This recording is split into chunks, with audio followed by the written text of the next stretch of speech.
E aí, galera do Centro Educacional Construir, eu sou o professor Kleber e nós vamos começar mais uma aula de língua portuguesa. Essa aula é para o turno da tarde, tá bom? Então, na aula de hoje, nós vamos estudar compreensão e interpretação textual. Bom, o conteúdo que a gente vai ver agora são as inferências. Vamos ver o que é inferência e ao final da aula vai haver um exercício para vocês fazerem.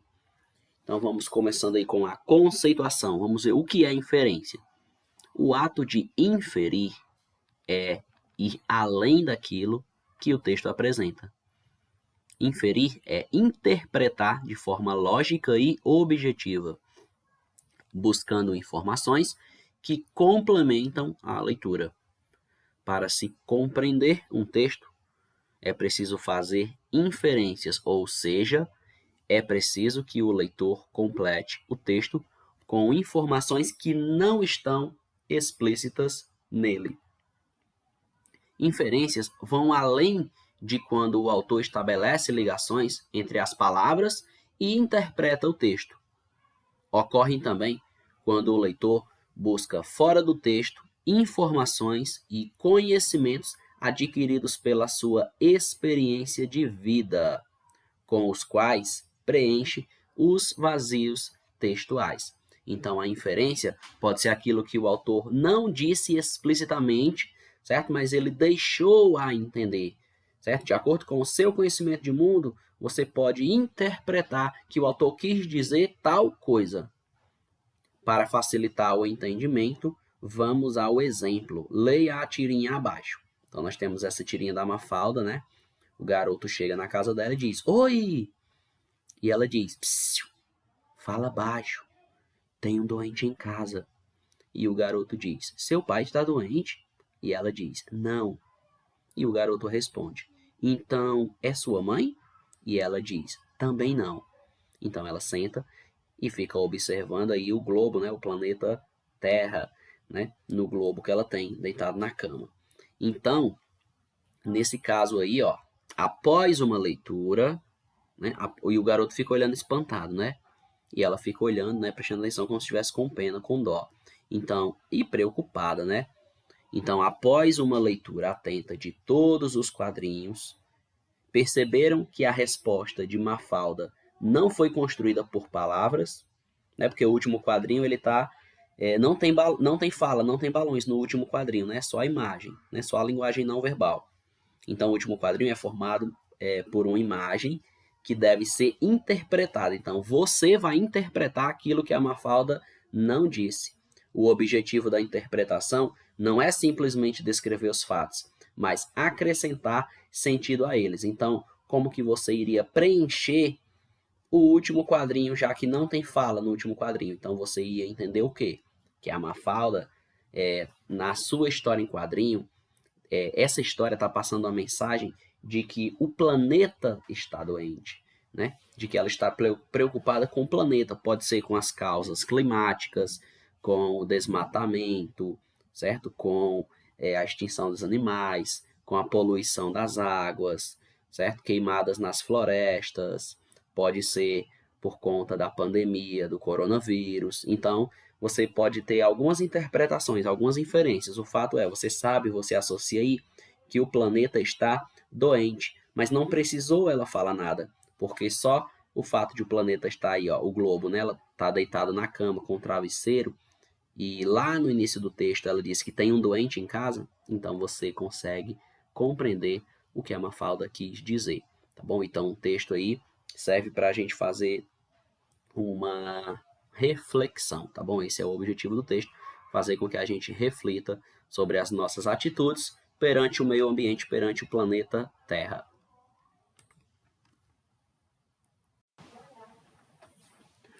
Muitos estudantes param na superfície do texto, por exemplo, na tirinha acima, muitos diriam: Mafalda estava em sua casa quando seu amigo chegou, ela pediu que ele não fizesse barulho porque tinha alguém doente. O amigo pensou que fosse um familiar, mas deparou-se com o mundo. O fato apresentado não tira o fato apresentado na tirinha, né, é que o mundo está doente, como eu já havia dito, né?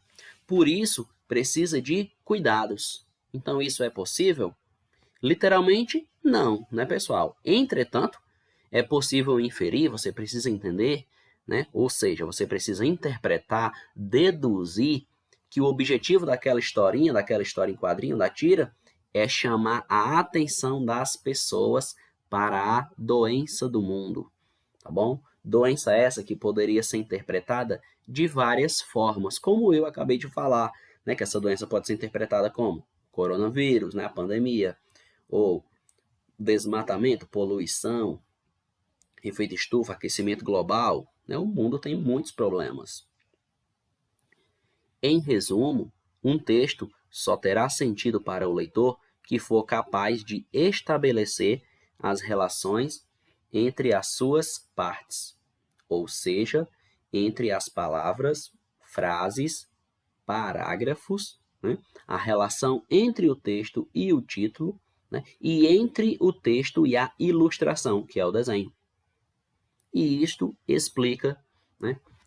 E isso implica em fazer inferências. Então, fazer inferência é você deduzir o que o autor quis dizer com isso.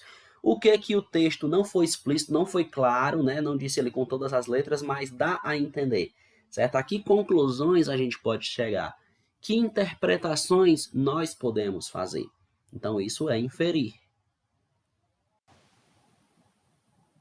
Intencionalidade discursiva. A intencionalidade discursiva nada mais é do que a verdadeira intenção que há por trás de alguma mensagem ou de alguma informação. Então, nós nos perguntamos, o que é intenção? Bem, vamos supor que eu sou um candidato à presidência da República e, na véspera das eleições, eu resolvo dar, do nada, uma geladeira para um pobre. A verdade nua e crua é que eu estou dando uma geladeira a ele, porque eu estou interessado no voto do pobre e não porque eu sou bonzinho. Essa é a minha verdadeira intenção, conseguir votos. Né? E até porque isso é um crime, né? Comprar votos, né, é crime, certo? É um crime eleitoral. Né? Mas se uma pessoa é candidata e na véspera da eleição ele dá um bem material para uma pessoa que, tipo, ele nem conhece, certo? Então, provavelmente ele pode estar, provavelmente não, ele está aí cometendo, né, um delito em relação às eleições, né? Isso não pode.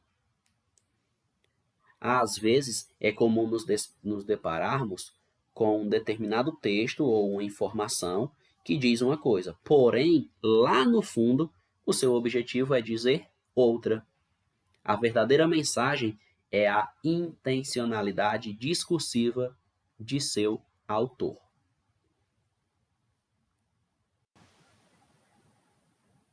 É por isso que é muito comum encontrar questões que perguntam a respeito da intencionalidade discursiva de um determinado texto, ou seja, qual foi a intenção desse texto.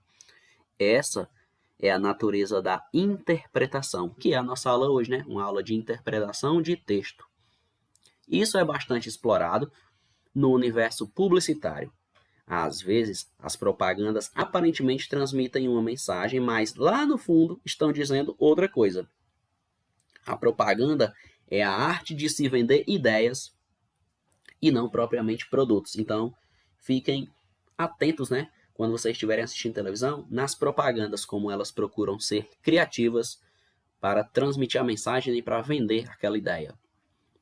Somos levados a comprar a ideia de que verão combina com mulheres bonitas e com cerveja. Normalmente, né, os comerciais de cerveja são assim. De que o Natal combina com magia, Coca-Cola, né? Os comerciais da Coca-Cola no período de Natal são marcantes, né? De que preço baixo é qualquer coisa, 99, né? Dá a entender que aquilo tá barato, né? E de que o remédio contra a gripe deixa as pessoas tão felizes a ponto de saírem cantando por aí. Né? Já vi também muitos remédios de xarope assim. Os vendedores são treinados para vender e, para tanto, eles sabem perfeitamente explorar os campos da comunicação e da linguagem. Né? Um bom vendedor deve ser um bom comunicador e deve dominar a linguagem, a persuasão para convencer as pessoas de comprar aquele produto que ele está vendendo. Já os compradores, que somos nós, né, não somos treinados para comprar e às vezes nem percebemos que a maior parte da interpretação de texto ocorre fora da sala de aula.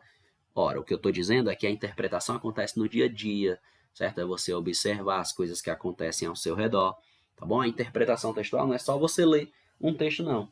Interpretar não é só você ler um texto, não. Interpretar é você interpretar as pessoas, é você interpretar acontecimentos, certo? É você interpretar os textos também, claro que nós estamos estudando.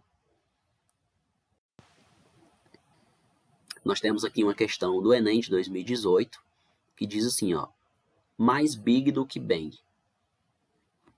A comunidade científica mundial recebeu na semana passada a confirmação oficial sobre a qual se falava com enorme expectativa há alguns meses. Pesquisadores do Centro de Astrofísica de Harvard revelaram ter obtido a mais forte evidência até agora de que o universo em que vivemos começou pelo Big Bang. Mas este não foi explosão, e sim uma súbita expansão de matéria e energia infinitas concentradas em um ponto microscópico que, sem muitas opções semânticas, os cientistas chamam de singularidade. Essa semente cósmica permanecia em estado latente e, sem que exista ainda uma explicação definitiva, começou a inchar rapidamente. No intervalo de um piscar de olhos, por exemplo, seria possível, portanto, que ocorressem mais de 10 trilhões de Big Bangs. Então, aí está aí o texto, né, que foi publicado na revista Veja em 26 de março de 2014. No título proposto para esse texto, a divulgação científica, né, ao dissociar os elementos da expressão Big Bang, a autora revela a intenção de... Vamos passando. Então, nós temos aqui, ó, no título proposto para esse texto de divulgação científica, ao dissociar os elementos da expressão Big Bang, a autora revela a intenção de, letra A, evidenciar a descoberta recente que comprova a explosão de matéria e energia.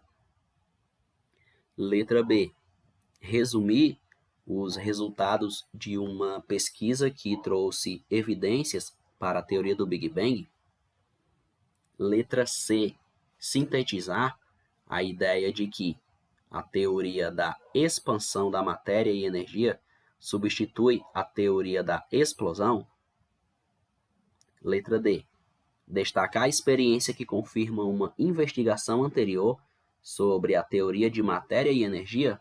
Ou letra E, condensar a conclusão de que a explosão da matéria e energia ocorre em um ponto microscópico. Vocês não vão precisar copiar essa questão no caderno, claro, até porque é só uma questão de mostra, certo? E também é uma questão do Enem, que não é o nível de vocês, né? Vocês são ensino fundamental e o Enem são questões mais voltadas para o ensino médio. É só para mostrar para vocês uma questão de interpretação textual, a intencionalidade que tinha lá no texto. Então, vocês podem pausar a aula, certo? Para vocês anotarem, certo? Aí, em algum canto, até mesmo no celular, ou de caneta, marcar em algum canto, qual letra você marcaria dessa? Qual resposta você colocaria? Então, eu vou dar aqui 1 minuto para vocês pensarem na resposta. Vocês podem pausar. E em 1 minuto, eu já passo em seguida e mostro qual seria a questão certa nessa questão aqui. A alternativa certa nessa questão que nós estamos respondendo. Então, marquem 1 minuto a partir de agora.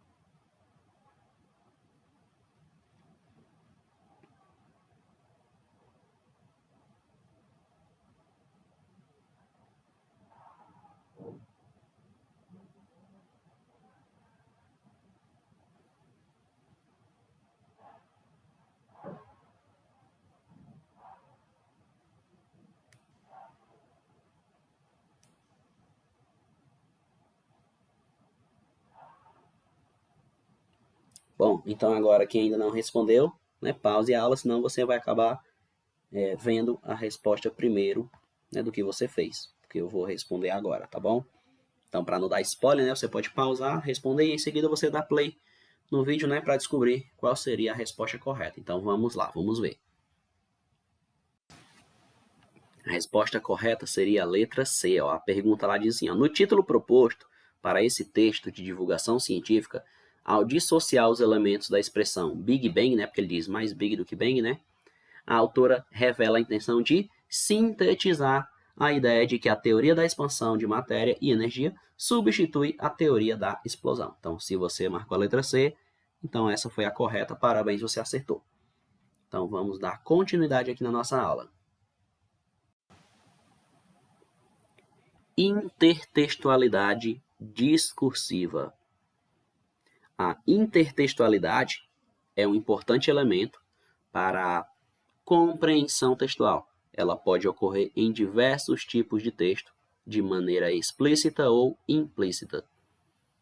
A intertextualidade, tema estudado pela linguística contextual, pela linguística textual, é um elemento recorrente na escrita de textos, mesmo quando não temos a intenção de utilizá-la, o fazemos inconscientemente, resgatando modelos e parâmetros estabelecidos nos chamados textos-fontes, que são considerados fundamentais em uma determinada cultura por fazerem parte da memória coletiva de uma sociedade. Você já deve ter percebido que as relações dialógicas entre textos é um conceito inerente à intertextualidade e que quanto mais lemos e conhecemos os textos-fontes, mais inferências somos capazes de realizar. Um texto pode apresentar diversas vozes, para as quais damos o nome de polifonia, que nada mais é do que as referências presentes nas entrelinhas do texto. Muitos escritores e também compositores utilizaram esse recurso na construção de paródias, de paráfrases ou até mesmo de citações.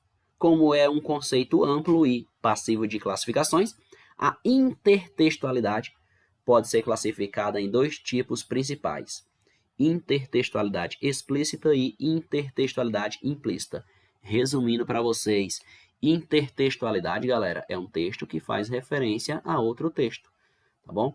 É um texto que está relacionado com outro, tá bom? Pode ser uma poesia que se inspirou em uma música, certo? Pode ser um conto que deu origem a um romance e assim por diante. É um texto que se inspirou em outro texto. São textos que têm alguma ligação entre eles.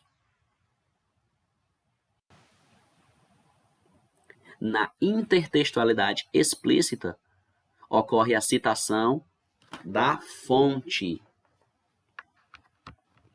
Ocorre a citação da fonte do intertexto, encontrada principalmente nas citações, nos resumos, nas resenhas e traduções, além de estar presente também em diversos anúncios publicitários. Nesse caso aqui, ó, nós dizemos que a intertextualidade localiza-se na superfície do texto, pois alguns elementos nos foram fornecidos, né, para que a gente consiga, para que identifiquemos o texto-fonte. Então, ó, observe um exemplo, ó. Horta de elite. Se não for hortifruti, pede para sair.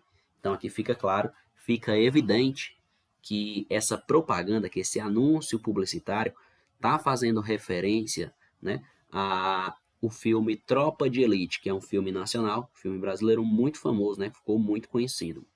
A intertextualidade, quando explícita, fornece ao leitor diversos elementos que o remetem ao texto-fonte. No caso aí, ó, a frase aí, ó, horta de elite, né? As mesmas letras, no mesmo formato das letras do filme. O tomate aí de boina, a mesma boina, né? Que o Capitão Nascimento usa no filme. Tá bom? E aqui tem o logotipo da marca, né? No anúncio publicitário utilizado, no exemplo, né? Há uma forte referência ao texto-fonte, facilmente foi identificada pela gente, através dos elementos, né, que foram fornecidos, tanto pela linguagem verbal, que é a escrita, quanto pela linguagem não verbal, que foram os desenhos, tá bom? A composição do anúncio nos transporta imediatamente, como eu disse anteriormente, para o filme Tropa de Elite, do cineasta José Padilha, e isso é só possível em razão do forte apelo popular da produção que ganhou grande projeção no nosso país, tá bom? Já a intertextualidade implícita, pessoal, ocorre de maneira diferente, pois não há citação expressa na fonte, fazendo com que o leitor busque na memória os sentidos do texto. Geralmente está inserida nos textos do tipo paródia ou do tipo paráfrase, ganhando espaço também na publicidade. Observe o exemplo, ó. Meu bem, você me dá água na boca. Aqui é uma propaganda, né, do Leite Moça, da Nestlé. Aí tem aqui há mais de 50 anos, adoçando nossas vidas. Ora, muita gente não vai assimilar, né, qual é a intertextualidade que existe aí, com qual é o outro texto que ele está conectado, mas é uma música, tá bom? É uma música, se eu não me engano, da Rita Lee, certo? Então, por exemplo, os pais de vocês poderiam associar facilmente, né? Já essa música, como não é da época de vocês já teriam uma dificuldade para associar. Então, no anúncio, há um elemento verbal que permite a retomada do texto-fonte, mas essa inferência depende de um conhecimento prévio do leitor. Se ele não souber que há uma referência à música Mania de Você, ó, então eu acertei, é da cantora Rita Lee mesmo. Provavelmente o texto não será compreendido em sua totalidade, se você não conhecesse a música, né? Portanto, a intertextualidade é um elemento muito importante para a constituição de sentidos do texto, colaborando em muito para a coerência textual, ao reforçar a ideia de que a competência linguística não depende apenas do conhecimento do código linguístico, porque, tipo, mesmo você sabendo ler, você não ia compreender a qual era o texto-fonte que ele fazia referência se você não conhecesse a música da Rita Lee, claro. Então, o entendimento aí também vai estar relacionado com o conhecimento que você tem, né? Seu conhecimento de mundo, né? As relações intertextuais. Né? Se você conhecesse a música, a cantora, você ia associar. Caso contrário, você não ia entender, né, que havia aí referência a uma música. E agora nós chegamos nesse exercício, né? Sigam aí as orientações, ó. Faça as atividades no caderno. Atenção, responda com capricho e faça a correção. Certo? Então, vocês podem copiar as questões no caderno de vocês, certo? E em seguida responder e enviar pelo Google Sala de Aula. Então, vocês pausam o vídeo para poder realizar o exercício. Esse sim é para vocês fazerem. Temos aqui mais uma questão, né? Mais duas questões, a questão 5 e a questão 6, que também é para fazer. E assim a gente encerra a nossa aula de português, tá bom? Então a gente encerrou as nossas aulas dessa semana, certo? Então, até a próxima semana, galera. Tenham um bom final de semana, beleza? E resolvam as atividades todas e enviem pelo Google Sala de Aula. Então, tchau, tchau. Bom fim de semana para vocês. Valeu!